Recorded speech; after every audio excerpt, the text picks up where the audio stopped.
তুষারমণ্ডিত অগ্রবেদী হিমালয় দেখিবার ইচ্ছা বহুকাল হইতে আমার হৃদয়ে নিতান্তই বলবতী ছিল। তাই আমার চিরসহচর প্রাণের বন্ধু প্রবোধচন্দ্রকে সঙ্গে লইয়া আমি একদিন দার্জিলিং রওনা হইলাম। শুরু হচ্ছে সর্বনাশী, রচনায় পাঁচকুড়ি দে। জয়দীপের কণ্ঠে গল্পটা শুনুন, চ্যানেলটা সাবস্ক্রাইব করতে ভুলবেন না। Friday suspense.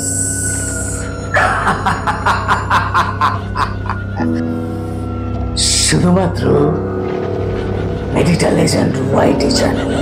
রাত 9টায় আসবে গল্পের ধারা, রহস্য, প্রেম আর হাসির খেলা সারা। আমরা পথে এই সম্বন্ধে অনেক আলোচনা করিলাম।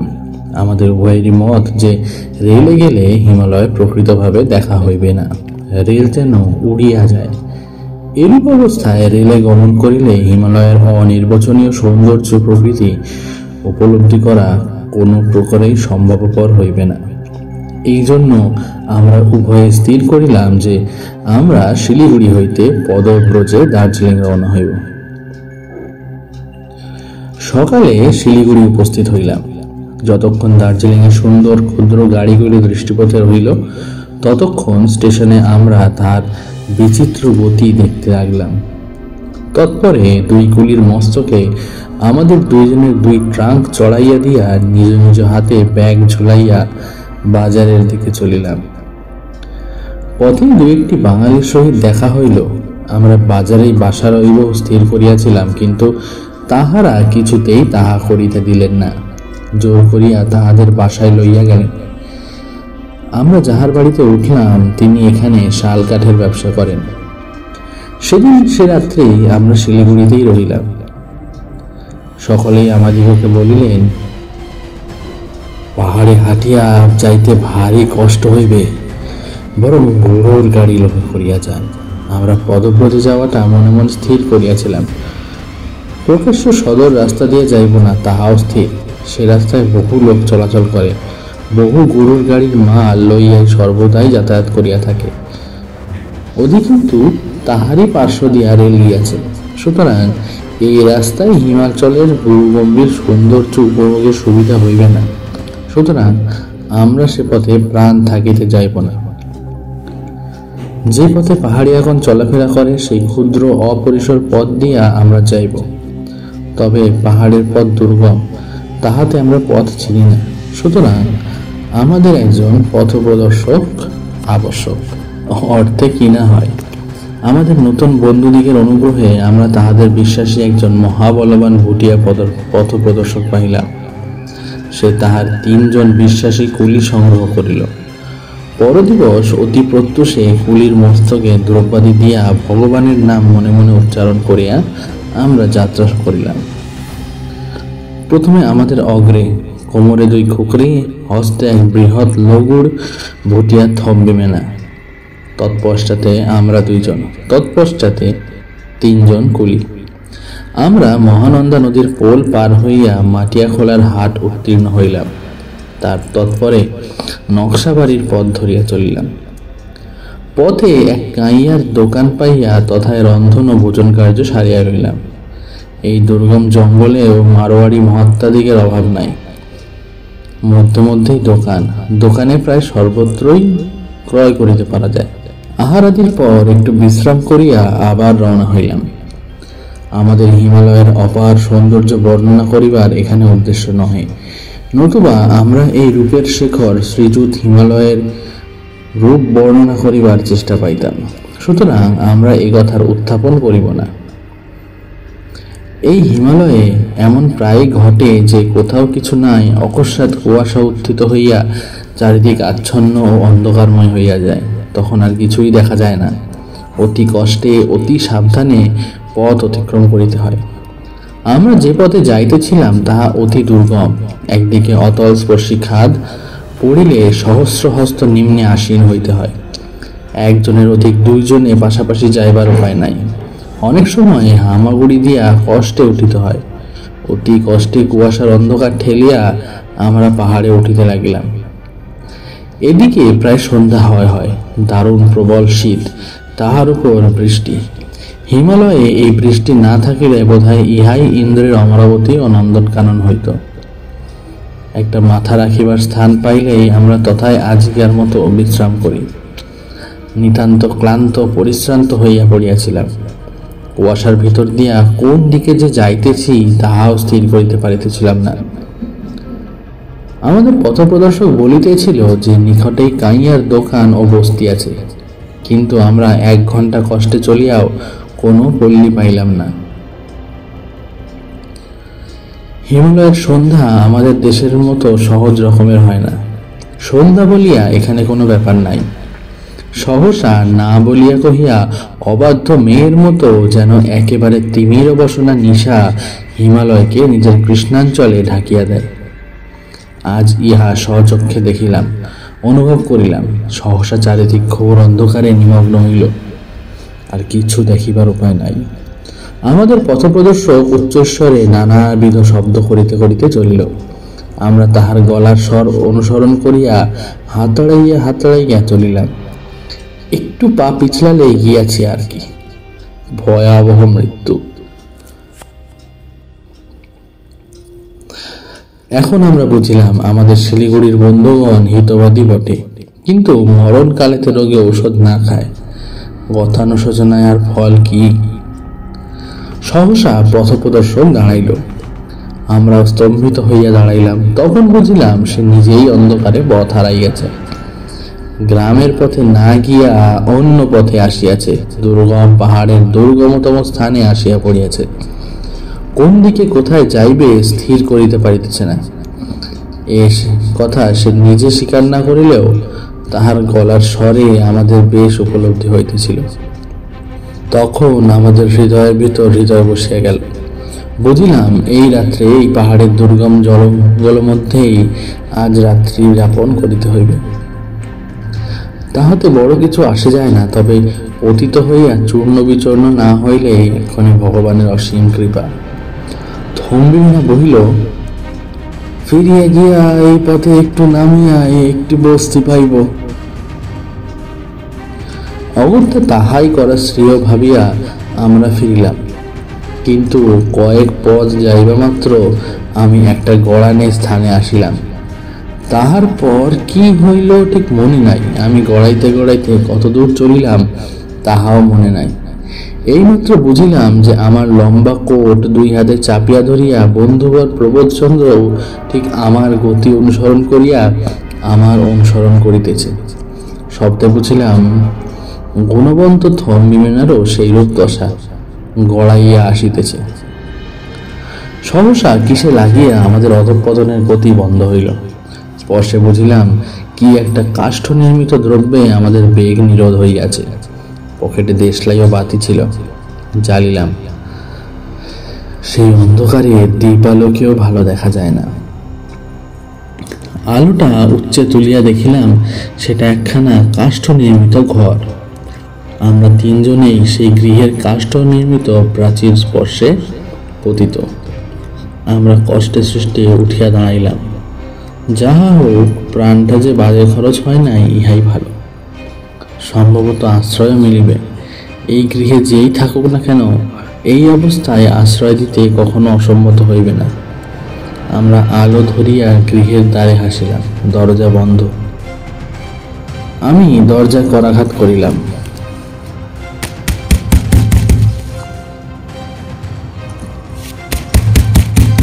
কেহ উত্তর দিল না। এবার আমি আরো বেশি রকম শব্দ করিয়া সবলে করাঘাত করিলাম, কিন্তু কেহ উত্তর দিল না। তখন আমি দরজা ঠেলিয়া খুলিয়া ফেলিলাম। কড়কড় শব্দে দরজা খুলিয়া গেল। ভিতরে বাহির হইতেও অন্ধকার। আমি আলো লইয়া ভিতরে প্রবেশ করিলাম। প্রবোধ ও থম্বিমেনা আমার পশ্চাৎ আসিল, কিন্তু তৎপরে একটা অভূতপূর্ব ব্যাপার ঘটিল। থম্বিমেনা বিকট চিৎকার করিয়া উঠিল, তারপর ছুটিয়া অন্ধকারে অন্তর্হিত হইল। আমরা উভয়ে বিস্মিত হইয়া তাহাকে উচ্চ ঈশ্বরে ডাকিতে লাগিলাম, কিন্তু অন্ধকার হইতে কেবল একটি ভীতিব্যঞ্জক আর্তরব আমাদের কর্ণে প্রবেশ করিল। আমরা কেবলমাত্র সেই শব্দের এইমাত্র বুঝিলাম, শয়তান কা ঔরত। প্রবোধ বলিল, বোধহয় এখানকার লোকের বিশ্বাস এই বাড়িতে ভূত আছে। পাহাড়ি মাত্রই ভূতে বড় বিশ্বাস করে। যা হোক, খাদে পড়িয়া যে আজ প্রাণটা যায় নাই, এই জন্য ভগবানকে অশেষ ধন্যবাদ দেই। শীতে বুক গুড় করিতেছে, এই আশ্রয়ও ভগবানই মিলাইয়া দিয়াছেন। এখন কাঠকোটা সংগ্রহ করিয়া আগুন জ্বালা যাক। আলো দেখিলে কুলি দুইটা আর গুণবন্ত থমিবে না, প্রাণের দায়ে এখানে আবার ফিরিয়া আসিতে পথ পাইবে না। আমরা বাহিরে আলো লইয়া কতগুলা শুষ্ক ডালপালা সংগ্রহ করিলাম। তৎপরে তাহা জ্বালাইয়া গৃহ মধ্যে আগুন করিলাম। আগুনে হাত সেকিয়া কতকটা প্রকৃতিস্থ হইলাম। আমাদের ব্যাগে সর্বদাই আমরা কিছু না কিছু আহার্য রাখিতাম। প্রবোধ তাহাই বাহির করিয়া প্রবল বেগে ভোজন আরম্ভ করিল। আমি বলিলাম, আগে ঘরটা ভালো করিয়া দেখা যাক। প্রবোধ বলিল, আগে বাঁচলে তারপর তো সব। ক্ষুধায় প্রাণ যায়। এই পাহাড়ের শীতে এই পাহাড়ি রাস্তায় যেন ক্ষুধা 1000 গুণ বাড়িয়া ওঠে। অগত্যা আমরা উভয়েই আগুনের পাশে বসিয়া কিছুটা আহার করিয়া লইলাম। আহার শেষ হইলে উভয়ে বাতি লইয়া ঘরটি ভালো করিয়া দেখিতে চলিলাম। একটা ঘর নয়, পাশাপাশি 2টি ঘর। গৃহ মাঝে নানাবিধ তৈজসপত্র পড়িয়া আছে।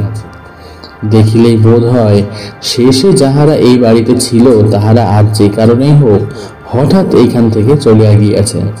তাহাদের অনেক জিনিসপত্র পড়িয়া আছে, লইয়া যাইবার সময় না হয় নাই। তাড়াতাড়ি চলিয়া গিয়াছে। সে এই ঘরের অবস্থা দেখিলে সেই বিষয়ে কোনো সন্দেহ থাকে না। একটা বাক্স ঘরের কোণে পড়িয়া আছে। দেখিলাম ডালা খোলা। তুলিয়া দেখি তাহার ভিতর অনেকগুলি নানান তারিখের বাংলা চিঠি রইয়াছে। এই দুর্গম স্থানে, এই নির্জন বাড়িতে তাহা হইলে পূর্বে কোনো বাঙালি বাস করিয়াছিল। কে সে? এত স্থান হইতে সে এইখানে আসিয়াছিল কেন? দারুণ কৌতূহলের বশবর্তী হইয়া আমরা সেই বাতিটি বাক্সের উপর রাখিয়া পত্রগুলি একে একে পাঠ করিতে লাগিলাম। যখন সর্বশেষ পত্রখানির পাঠ শেষ হইল, তখন নিম্ন হইতে সেই অন্ধকার আলোড়িত করিয়া এক হৃদয় বিতরক উচ্চ আর্তনাদ উঠিতে লাগিল। সমস্ত রাত্রি এই ভয়াবহ শব্দ আমাদের কানে আসিতে লাগিল।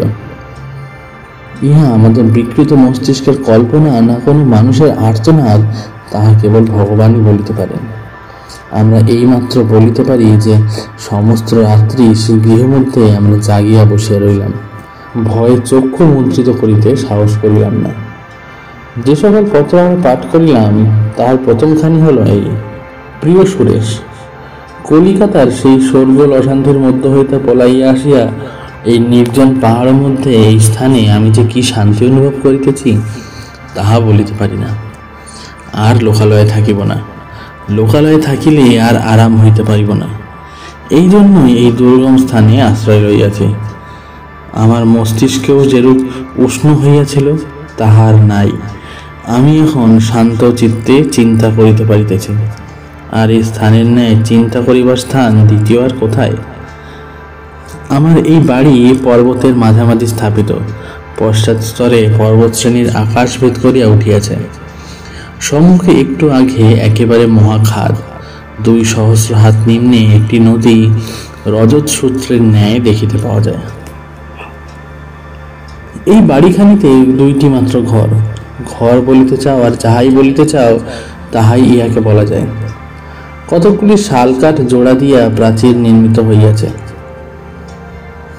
চালও ওই শালকাঠ জোড়া। এখানে শালকাঠের অভাব নাই। চারিদিকেই শালকাঠ, কাটিয়া লইলেই হয়। আমার সঙ্গে চাকর বাকর নাই, চেষ্টা করিয়াও পাই নাই।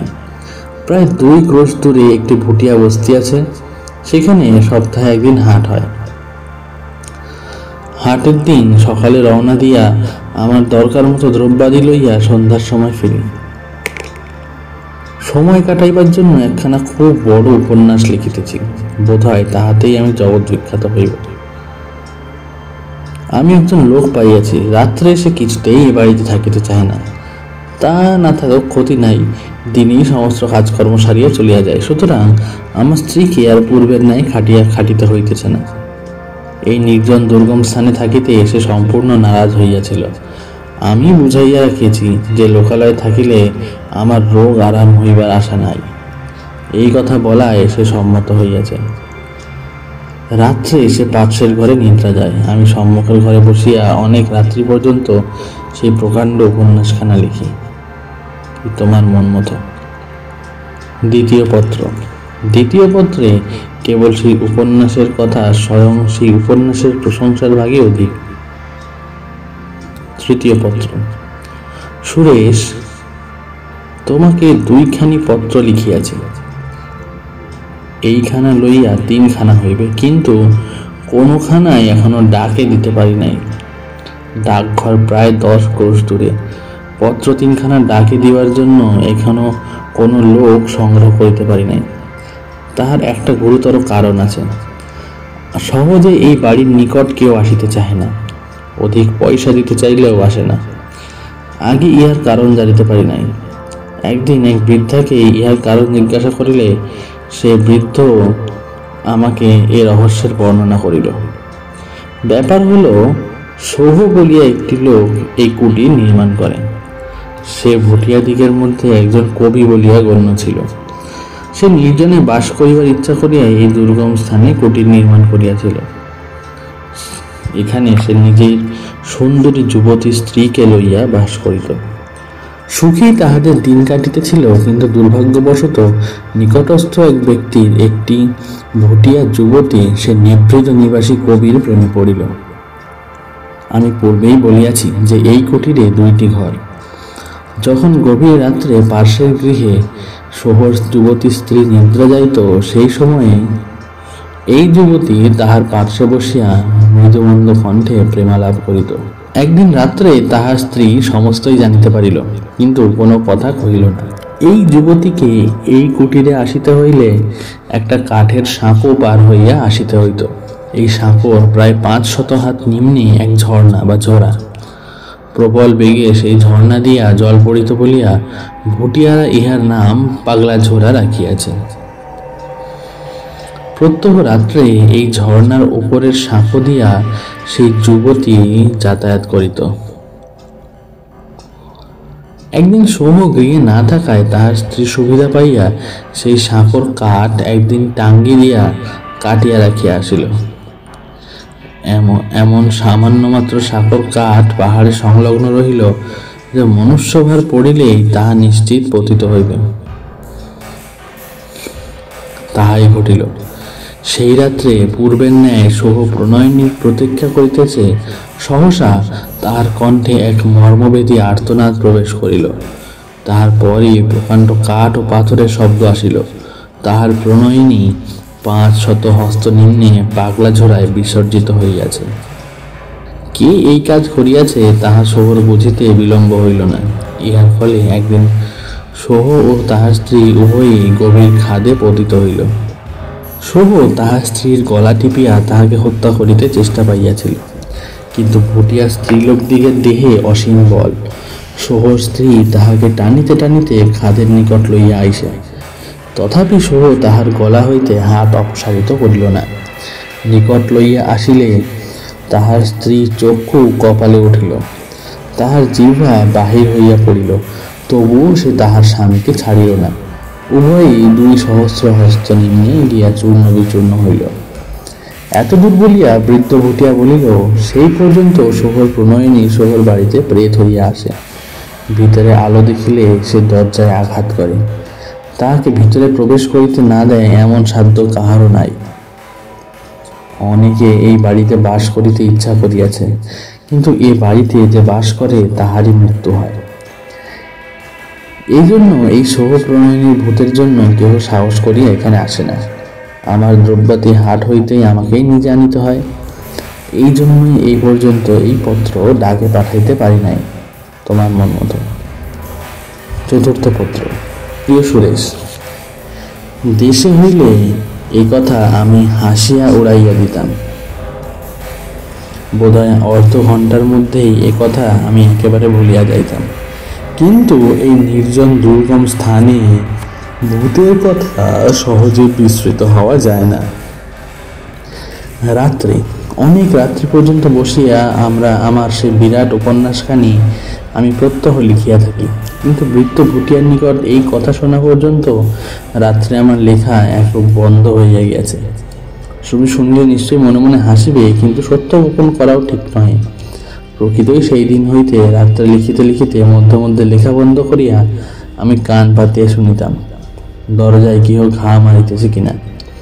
যথার্থই কি আমার মাথা খারাপ হইয়া যাইতেছে? ইহারই মধ্যে যেন শুভপ্রণয়িনী আমার স্কন্ধে ভর করিয়াছে। হাসিও না, এই নির্জন দুর্গম লোকশূন্য স্থানে সকলই সম্ভব। তোমার যেখানে যাহা হাস্যজনক, এখানে তাহা ভীতিপ্রদ। কাল যাহা ঘটিয়াছে তাহাতেও আমার যে বুদ্ধিভ্রংশ হইতেছে, মাথা খারাপ হইয়া আসিতেছে, তাহা আমারই নিজের বিশ্বাস হইয়াছে। সন্ধ্যার সময়ে আমি কুটিরের বাইরে বেড়াইতেছি। বেড়াইতে বেড়াইতে সেই ভগ্ন সাঁকোর নিকট আসিয়া দাঁড়াইলাম। উকি মারিয়া সাঁকোটার নিম্নস্থ পাগলা চোরা দেখিতেছিলাম। সহসা মাথা তুলিয়া দেখিলাম দূরে সুন্দর বনফুলে সজ্জিত একটি পাহাড়িয়া যুবতী দাঁড়াইয়া রইয়াছে। তখন চারিদিক ধীরে ধীরে অন্ধকার হইয়া আসিতেছিল। এখানে এই কুটিরের এত নিকটে এই পর্যন্ত আমি কোনো স্ত্রীলোক বা পুরুষ জনপ্রাণী দেখিতে পাই নাই। এখান হইতে লোকালয় 2 ক্রোশের নিকট নহে। রাত্রে এই দুর্গম পথ দিয়া কাহারও গমন করা সম্ভব নহে। তবে কে এ তরুণী? এখানে এখনো কেন? আমি তাহার দৃষ্টি আকর্ষণের জন্য কণ্ঠ পরিষ্কারের অব্যক্ত শব্দ করিলাম, তথাপি সে নড়িল না। আমি ডাকিলাম, তবুও সে নড়িল না। এই দুর্গম পর্বতে আমার গলার শব্দ তাহার নিকট পৌঁছাইতেছে না ভাবিয়া আমি তাহাকে হাত নাড়িয়া ডাকিলাম। সে ধীরে ধীরে অন্ধকারে মিশিয়া গেল। আমি গৃহের দিকে ফিরিলাম। আমার শিরায় শিরায় কে যেন বরফের প্রবাহ ছাড়িয়া দিয়া গেল। কেন আমার এ ভাব হইল তাহা বুঝিতে পারিলাম না। তবে কি মনুষ্য নহে? এ কি সেই শুভপ্রণয়িনী? তোমার মন মতো। প্রিয় সুরেশ, যাহা ভাবিয়াছিলাম ঠিক তাহাই ঘটিয়াছে। সে আসিয়াছে। আমি যেদিন সন্ধ্যাবেলা তাহাকে পর্বত মধ্যে দেখিয়াছিলাম, সেই দিন হইতেই হৃদয়ের সহিত বিশ্বাস করিয়াছিলাম যে সে নিশ্চয়ই একদিন আসিবে। কাল রাত্রে সে আসিয়াছে। আমরা উভয়ের চোখের দিকে চাহিয়া বহুক্ষণ বসিয়াছিলাম। তুমি নিশ্চয় বলিবে আমি উন্মত্ত হইয়াছি, আমার রোগ সারে নাই, এখনো সেই জ্বর আছে। তাই সেই জ্বরের প্রকোপে বিকৃত মস্তিষ্কে কল্পনায় আমি প্রেতাত্মা দেখছি। তুমি বলিবে কেন? আমি নিজেকে নিজে কথা অনেকবার বলিয়াছি, এ সকল সত্য। ও সে আসিয়াছে। কি সে? রক্তমাংসের দেহধারিণী নারী মূর্তি, অথবা আকাশের প্রাণী বায়ুমূর্তি, আমার কল্পনার সৃষ্টি? যাহাই হোক, তাহাতে বড় কিছু আসে যায় না। আমার নিকট ইহা কল্পনা নহে, বায়ু নহে, আকাশ নহে, মিথ্যে নহে, সত্য, অতীব সত্য। গত রাত্রে সে আসিয়াছিল। আমার স্ত্রী পাশের ঘরে নিদ্রিতা। আমি অনেক রাত্রি পর্যন্ত সম্মুখের ঘরে বসিয়া সেই উপন্যাসখানা লিখিতেছিলাম। ওই সময়ে আসিয়া উপস্থিত হইল। প্রত্যহ রাত্রে আমি ইহার অপেক্ষা করিয়াছি।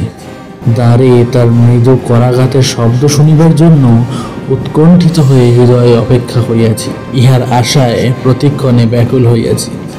এখন আমি আমার মনের এই অবস্থা বেশ বুঝতে পারিতেছি। আমি শাখর উপর ইহার পদশব্দ শুনিতে পাইয়াছি।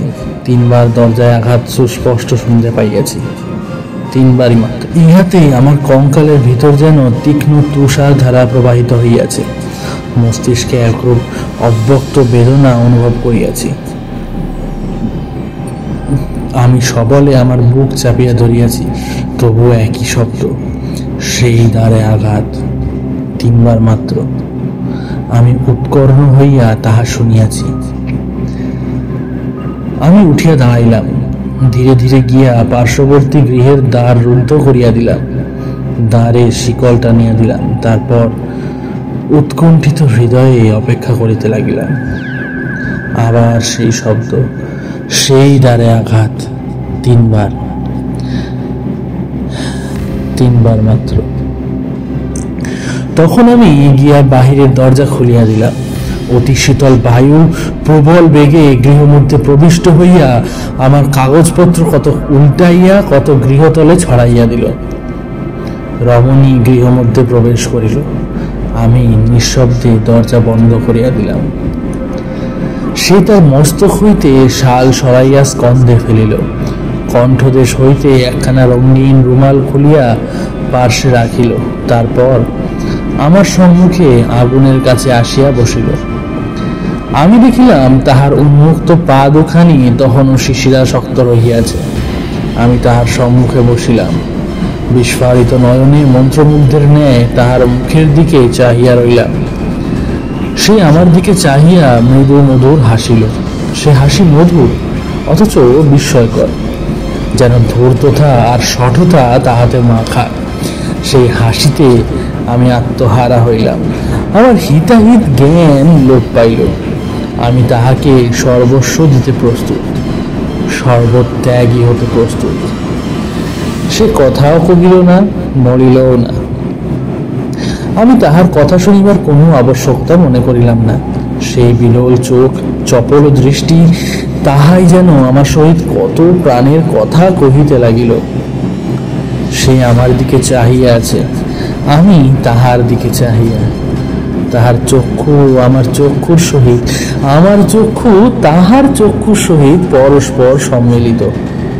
কি যে সে আনন্দ, আর কি যে সুখ! সে যে কি তাহা বর্ণনা করিবার মতো ক্ষমতা আমার নাই।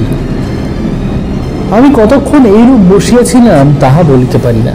সহসা সে বুকের কাছে একটা হাত তুলিয়া অত্যন্ত মনোযোগের সহিত কান পাতিয়া কি শুনিতে লাগিল। তখনই পার্শ্বস্থ গৃহ হইতে একটি অতি মৃদু শব্দ কানে আসিল। অমনি সেই অপরিচিতা বামা সত্তর সেই শালখানা তাহার মাথায় টানিয়া দিয়া উঠিয়া দাঁড়াইল। তৎপরে অতি দ্রুত পদে দরজা খুলিয়া গৃহ হইতে বাহির হইয়া গেল। যাইবার সময় দরজা বন্ধ করিয়া দিয়া গেল। আমি ভিতরের ঘরের শিকল খুলিয়া কান পাতিয়া শুনিলাম, কোনো শব্দ নাই। তখন আমি ধীরে ধীরে ফিরিয়া আসিয়া বসিলাম। তাহার পর বোধ হয় সেই স্থানে ঘুমাইয়া পড়িয়াছিলাম। ঘুম ভাঙিবা মাত্রই আমার মনে হইল যে রমণী রাত্রে রুমালখানি লইয়া যাইতে ভুলিয়া গিয়াছিল। সে যেখানে বসিয়াছিল তাহার চলিয়া যাইবার পরও আমি তথায় রুমালখানি দেখিয়াছিলাম। তাই ঘুম ভাঙিবা মাত্র সেখানে লুকাইয়া রাখিব বলিয়া সেই দিকে চাহিলাম। দেখিলাম রুমাল তথায় নাই। আমার স্ত্রী ঘর ঝাড় দিয়া সমস্ত পরিষ্কার পরিচ্ছন্ন করিয়াছে। সে আমার চায়ের জল গরম করিতেছে। সে আমার দিকে দু একবার চাহিল। আমি তাহাকে এমন করিয়া চাহিতে আর কখনো দেখি নাই। কিন্তু সে কোনো কথা কহিল না, রুমালের কথাও কিছু কহিল না। তাহাতেই আমার মনে হইল যে আমি স্বপ্ন দেখিয়াছি মাত্র। কাল রাত্রে যাহা সত্য ভাবিয়াছিলাম তাহা আর কিছু নহে, স্বপ্ন মাত্র। কিন্তু অপরাহ্নে আমি একবার বাহির হইতে দেখিলাম আমার স্ত্রী সেই রুমালখানি হাতে লইয়া বিশেষ করিয়া দেখিতেছে। তাহার মুখ অপর দিকে ছিল, সুতরাং সে আমাকে দেখিতে পাইল না। আমি স্পষ্ট দেখিলাম সে বিশেষ লক্ষ্য করিয়া রুমালখানা দেখিতেছে। আমি কতবার মনে করিলাম যে রুমালখানা আমার স্ত্রীরই। কাল রাত্রে যাহা দেখিয়াছি তাহা সমস্তই আমার কল্পনা মাত্র, স্বপ্ন। আর তাহা যদি না হয় তবে কাল রাত্রে যে আসিয়াছিল সে প্রেতাত্মা নয়, প্রকৃতই কোনো স্ত্রীলোক। কিন্তু মানুষে মানুষ চিনিতে পারে, বুঝিতে পারে। কাল রাত্রে যে আমার সম্মুখে বসিয়েছিল সে রক্ত মাংসের জীব নয়, ইহা আমি বেশ হৃদয়ঙ্গম করিতেছিলাম। সম্ভবত সে কোনো স্ত্রীলোক হইতে পারে। এখান হইতে 2 ক্রোশের মধ্যে কোনো বস্তি বা লোকালয় নাই।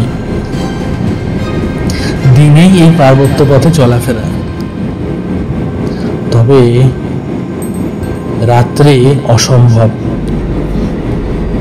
কোন স্ত্রীলোক অন্ধকার রাত্রে এই ভয়াবহ কঠিন পর্বত পথে আসিতে সাহস করিবে? তাহাতে ঘোর অন্ধকার, দারুণ শীত। কোন স্ত্রীলোকের এই দুর্গম স্থানে এই কুটিরে আগমন একেবারেই অসম্ভব। আরও কারণ, কোন স্ত্রীলোকের উপস্থিতিতে শিরায় শিরায় অস্থিমজ্জায় গলিত তুষার স্রোত প্রবাহিত হয়। যা হোক, সে যেই হোক, সে যদি একবার আসে, তাহলে তাহার সহিত কথা কহিব। আমি হাত বাড়াইয়া তাহাকে ধরিব। তাহা হইলেই দেখিতে পাইব সে রক্তমাংসের জীব, না বায়ু, না কেবল কল্পনা, কেবল শূন্য একটা ছায়া মাত্র। ইতি তোমার মন মতো। ষষ্ঠ পত্র। প্রিয় সুরেশ, এই সকল পত্রখানি কখনো যে তুমি পাইবে সে আশা আমার নাই। আমি এখান হইতে এ সকল চিঠি তোমাকে পাঠাইব না। তোমার নিকট এ সকল পাগলের পাগলামি, উন্মত্তের প্রলাপ ব্যতীত আর কিছুই বোধ হইবে না। যদি কখনো দেশে ফিরি, তাহলে হয়তো কোনোদিন না কোনোদিন এই সকল পত্র তোমায় দেখাইতে পারি, তাহাও শীঘ্র নহে। যখন আসিয়া এইসব লইয়া হাস্যবিদ্রুপ করিতে পারিব, কেবল সেই সময়ে তোমায় এই সকল পত্র আমি দেখাইব। এখন আমি এগুলি লিখিতেছি আমার মনের যাতনায়। এইগুলি এই রূপে না লিখিলে হয়তো আমাকে চিৎকার করিয়া মনের যাতনা লাঘব করিতে হইবে। সে প্রত্যহ রাতে আসে, সেই রকম আগুনের কাছে বসে, সেই রকম আমার দৃষ্টির সহিত দৃষ্টিবিন্যাস করে, সেই কুহকিনী মৃদু মধুর হাসি হাসে। আমার মস্তিষ্ক ঘোরতর রূপে বিচঞ্চল হইয়া ওঠে। আমি আত্মহারা হই। আমার অস্তিত্ব যেন তাহার মধ্যে লীন হইয়া যায়। এখন আমার লেখা সম্পূর্ণই বন্ধ হইয়া গিয়াছে। লিখিবার চেষ্টাও করি না। আমি শাকর উপর তাহার শুভাগমনের পদশব্দ, ঘাসের উপর পদশব্দ, দরজায় মৃদু করাঘাতের শব্দ শুনিবার জন্য ব্যাকুল চিত্তে উৎকর্ণ হইয়া থাকি। সে আসিলে সেই ভাব। আমি আর কথা কহিতে পারি না। আমি আর আমাতে থাকি না। কোনো কথাই আর মনে হয় না। সেও কোনো কথা কহে না, কেবল সেই রূপভাবে চাহিয়া থাকে, সেই রূপ হাসি হাসে। প্রত্যহ আমি মনে করি যে আজ আসিলে আমি নিশ্চয় তাহার সহিত কথা কহিব, নিশ্চয় তাহাকে স্পর্শ করিব। কিন্তু সে আসিবা মাত্র আমি সকলই ভুলিয়া যাই। আমার অস্তিত্ব সম্পূর্ণরূপে নষ্ট হইয়া যায়। কাল রাত্রে আমি যখন তাহার মুখের দিকে চাহিয়াছিলাম, সেই সময়ে ক্রমে ক্রমে আমার মন তাহার অপরূপ সৌন্দর্যে পরিপূর্ণ হইয়া গেল। তাহার ওষ্ঠ ঈষৎ উন্মুক্ত হইল। সে চমকিত হইয়া উঠিয়া দাঁড়াইল। আমি পার্শ্ববর্তী কক্ষের গবাক্ষের দিকে চাহিলাম। চাহিবা মাত্র বোধ হইল কে জানালা হইতে সহসা মুখ সরাইয়া রইল। এদিকে নিমেষ মধ্যে সে শাল মস্তকে টানিয়া দ্রুত পদে গৃহ হইতে বাহির হইয়া গেল। আমি আলো লইয়া পার্শ্বের গৃহে গেলাম। দেখলাম আমার স্ত্রী নিদ্রিতা রহিয়াছে। এটি তোমার মন মতো। সপ্তম পত্র। প্রিয় সুরেশ, রাত্রির জন্য আমি ভীত নহি, দিনের জন্যই ভীত। সেই স্ত্রীলোককে আমি আমার স্ত্রী বলিয়া আসিতেছি। তাহাকে আমি প্রাণের সহিত এখন ঘৃণা করি। আবার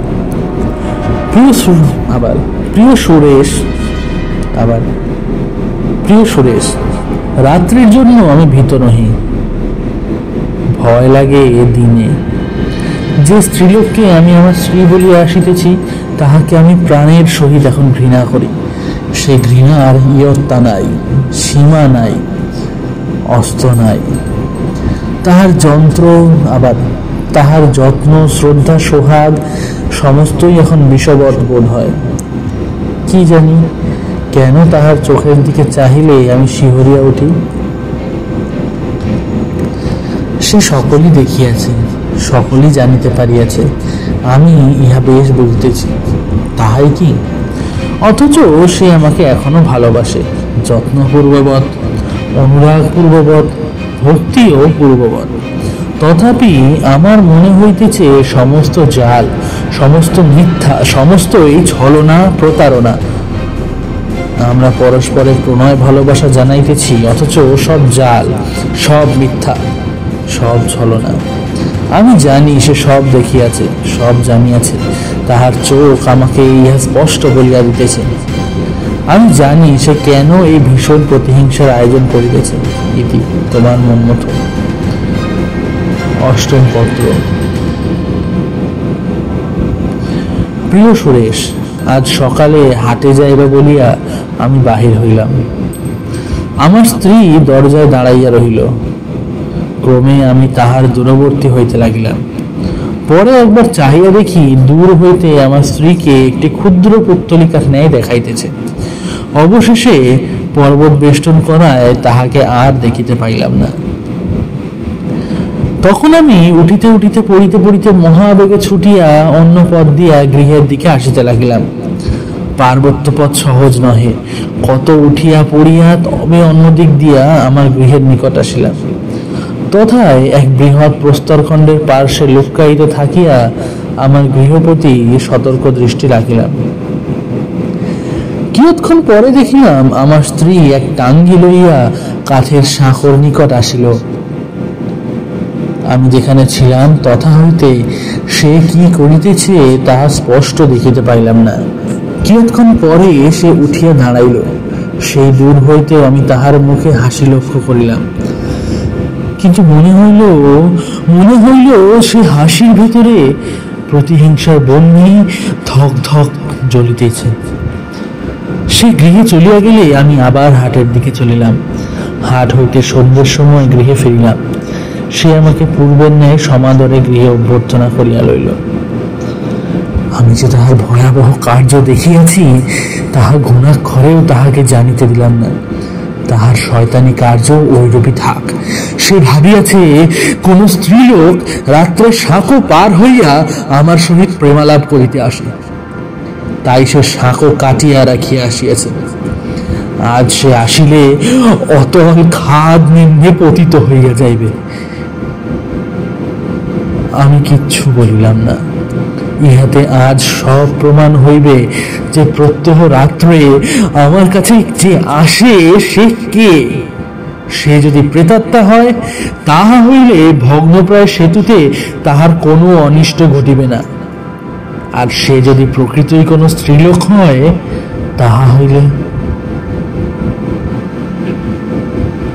আমি এই চিন্তা প্রাণ হইতে দূর করিলাম। ভাবিতেও আমার সর্বাঙ্গ শিহরিয়া উঠিল। যদি প্রকৃতি মানবী হয় তাহলে কথা না কহিয়া কেবলই আমার দিকে চাহিয়া থাকে কেন?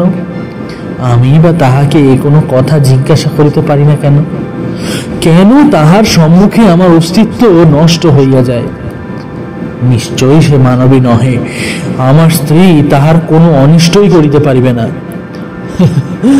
হতভাগিনী প্রতিহিংসার এই ব্যর্থ চেষ্টায় জ্বলিয়া অস্থির হইবে। বেশ হইবে, কিন্তু যদি সে প্রেতলোকবাসিনী হবে তবে আমি তাহার পদশব্দ শুনিতে পাই কেন? কেনই বা তাহার পায়ে স্পষ্ট শিশিরের দাগ আমি দেখিতে পাই? কেনই বা তাহার দ্বারে আঘাত শব্দ শুনিতে পাই? এ সকল তো প্রেতের চিহ্ন নয়। রাত্রি হইয়াছে। পূর্বের ন্যায় পার্শ্বের ঘরে আমার স্ত্রী ঘুমাইতেছে। আমি একান্ত মনে গৃহে বসিয়া উৎকর্ণ হইয়া তাহার পদশব্দের প্রতীক্ষা করিতেছি। যদি সে প্রেতাত্মা হয় তাহা হইলে সে পূর্বের ন্যায় আমার কাছে আসিবে, আর যদি সে যথার্থই কোনো স্ত্রীলোক হয় তাহা হইলে নিশ্চয়ই সাঁকো হইতে পড়িবার সময় আর্তনাদ শুনিতে পাইব, অথবা কোনো এক প্রেতলোকের অজানিত কুহক জালে আমাকে ঘেরিয়া ফেলিতেছে। সহসা একই এক প্রেতাত্মার বিদ্রোহ আমি শুনিয়াছি। আমি সেই ভয়াবহ আর্তনাদ এইমাত্র শুনিয়াছি। হৃদয় বেদিক অগণবেদী আর্তনাদ আমি শুনিয়াছি। আকাশ পাতাল প্রকম্পিত করিয়া অন্ধকার রাশি আলোড়িত করিয়া সেই ভয়ানক আর্তনাদ সাঁকোর নিকট হইতে উত্থিত হইল। সেই গভীর খাদ মধ্য হইতে উত্থিত হইয়া পর্বতের শৃঙ্গে শৃঙ্গে প্রতিধ্বনি হইতে লাগিল।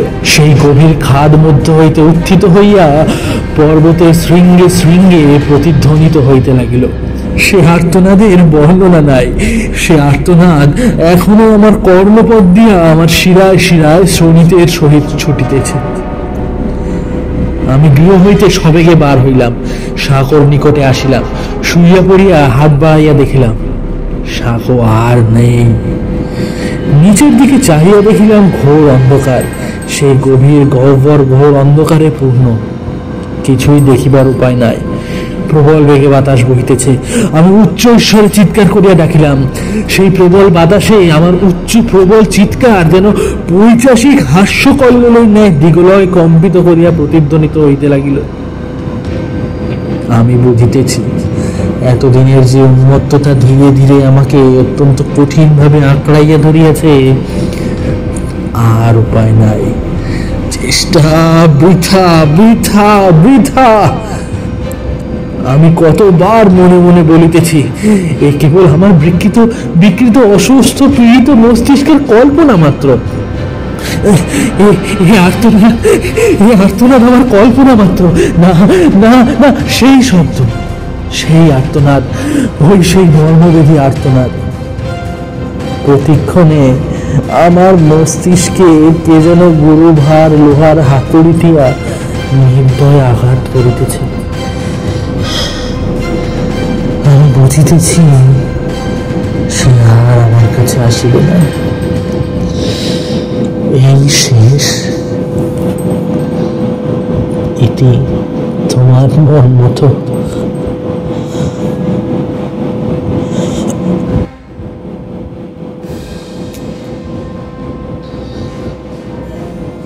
শেষ পত্র। প্রিয় সুরেশ, আমি একটা বড় খামে সমস্ত পত্রগুলি রাখিয়া তোমার ঠিকানা লিখিয়া যাইব। যদি কখনো কেউ এইখানে আসে, তাহা হইলে সে হয়তো তোমাকে এই পত্র পাঠাইয়া দিতে পারে। আমার লেখাপড়া বন্ধ হইয়া গিয়েছে। আমি আর আমার স্ত্রী তোমাকে বুঝাইবার জন্য যাহাকে এখনো আমার স্ত্রী বলিতে হইতেছে, আমরা উভয়ে মুখোমুখি হইয়া বসিয়া থাকি, কেহ কোনো কথা কহি না। এ এক অতি আশ্চর্য পরিবর্তন। যখন কথা কহি তখন এইরূপভাবে কথা কহি যেন আমাদের উভয়ের এই প্রথম দেখা সাক্ষাৎ হইয়াছে। যে দু একটা কথা কহি তাহাও আমাদের পরস্পর মনের ভাব গোপন করিবার জন্য। আমাদের উভয়ের কেহ আর পূর্বের মতো নাই। আমি সর্বদাই তাহার মুখে বিদ্রুপের হাসি দেখিতেছি। তাহার চেষ্টা বৃথা। সে ইহা গোপন করিতে চেষ্টা পায়, কিন্তু আমি ইহা দেখিতেছি তাহার এই চেষ্টা বৃথা। প্রত্যহ রাত্রে নির্জনে বসিয়া থাকিতে থাকিতে মনে হয় যেন সে পূর্বের ন্যায় দ্বারে আঘাত করিতেছে। আমি সত্তর গিয়া দরজা খুলিয়ে দিই, কিন্তু কই, কেহ নাই, কেবল অন্ধকার। সেই অন্ধকারের ভিতর দিয়া গৃহমধ্যে বাহিরের কতকটা শীতল বাতাস প্রবেশ করে মাত্র, আর কিছু নয়। এই দুর্গম স্থানে বাস করিয়া আমি দানব হইয়াছি। ভালোবাসা ও ঘৃণা দুই ভয়াবহভাবে আমার হৃদয়ে উত্তেলিত হইয়া আমার শিরায় শিরায় বিদ্যুৎ ছুটাইয়াছে। আমার মস্তকে শত চিতানল জ্বালাইয়া দিয়াছে। আমার লেখাপড়া, শিক্ষা, সদ্গুণ সমস্ত এই পাহাড়ের বাতাসে যেন আমি হৃদয় হইতে উড়িয়া গিয়াছে। আমি হিংস্র পশু হইয়াছি। কবে ইহার এই স্ত্রীলোকের যে একসময় আমার স্ত্রী ছিল, তাহার কুসুম কোমল কণ্ঠদেশ আমার এই রোগ শীর্ণ কঙ্কালসার কঠিন অঙ্গুলি দ্বারা সবলে পেষণ করিব, তাহার চমৎকার চক্ষু ধীরে ধীরে মুদিত হইয়া আসিবে, তাহার ওষ্ঠাধর উন্মুক্ত হইবে, তাহার আরক্ত জিহ্বা লতাইয়া পড়িবে। কবে তাহার গলা ধীরে ধীরে জোরে, আরো জোরে টিপিতে থাকিবে। দেরি নাই, দেরি নাই, দেরি নাই। তাহার পর ধীরে ধীরে তাহার গলা ধরিয়া তাহাকে পশ্চাতে ঠেলিতে ঠেলিতে এই কুটির হতে লইয়া যাইব, এই বন্ধুর কঠিন পাথরের উপর দিয়া লইয়া যাইব, এই খাদের নিকট আনিব। সে বড় বিদ্রুপের হাসি হাসিয়াছিল বটে। বিদ্রুপ, বিদ্রুপ, এবার আমার হাসির পালা।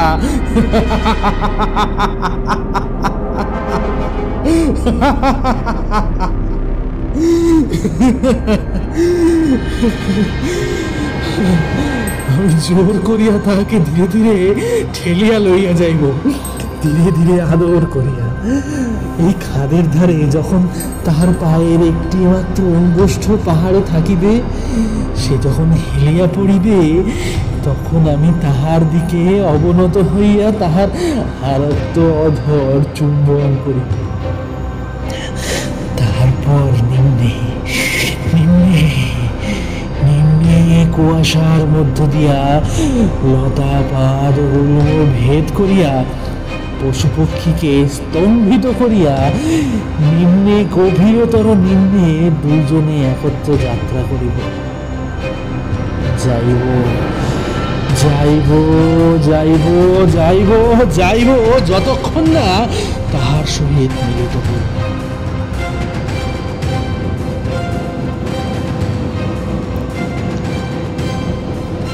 এই শেষ পত্র। এই ভয়াবহ পত্র কয়েকখানি পাঠ করিয়া আমি প্রবোধের মুখের দিকে চাহিলাম, সেও আমার মুখের দিকে চাহিল। আমি তাহার মুখে যে ভাব দেখিলাম, সে বোধ হয় আমার মুখেও তাহাই দেখিল। আমি দেখিলাম প্রবোধের মুখ পাণ্ডুবর্ণ হইয়া গিয়াছে। আমরা উভয়ে কেহই কাহারও সহিত কথা কহিতে সাহস করিলাম না। উভয়ের হৃদয় সবলে স্পন্দিত হইতেছিল। সংসারে এই ভয়াবহ ব্যাপার যে ঘটিতে পারে, তাহা আমাদের বিশ্বাস ছিল না। আমাদের পথপ্রদর্শক থম্বিমেনা শয়তান কা ঔরত বলিয়া যে ভয়ে এই স্থান ত্যাগ করিয়া পলাইয়াছে, এখন বুঝিলাম তাহার যথেষ্ট কারণ আছে। এতদিন ভূত প্রেতের কথা বিশ্বাস হয় নাই। ভূত প্রেত হোক বা না হোক, পত্রলেখক মনমতো এই নিভৃত স্থানে বাস করিয়া এবং ভূতের কথা ভাবিয়া ভাবিয়া ভয়ঙ্কর উন্মত্ত হইয়া গিয়াছিল। সেই উন্মত্ততায় হতভাগ্য আপনার স্ত্রীকে অত্যন্ত নিষ্ঠুরভাবে হত্যা করিয়াছেন, নিজেও মরিয়াছেন। তাহার প্রমাণ এই সকল পত্র। ভোর হইতে না হইতে আমরা সেই স্থান হইতে পলাইলাম। রামচন্দ্র আর 1 মিনিট থাকে সেখানে। বস্তিতে আসিয়া আমাদের দুজন কুলি ও থম্বিমেনাকে পাইলাম। আমরা যে সেই গৃহে রাত্রি যাপন করিয়া এখনো জীবিত আছি, ইহা দেখিয়া তাহার বিস্মিত হইয়া আমাদের মুখের দিকে চাই রইল। আমরা দার্জিলিং পৌঁছাইয়া পত্রগুলি সমস্ত কমিশনার সাহেবকে দিলাম। শুনিয়াছি তাহার আজ্ঞায় এই ভয়াবহ কুটিরটা একদিন জ্বালাইয়া দেওয়া হইয়াছে। Friday suspense.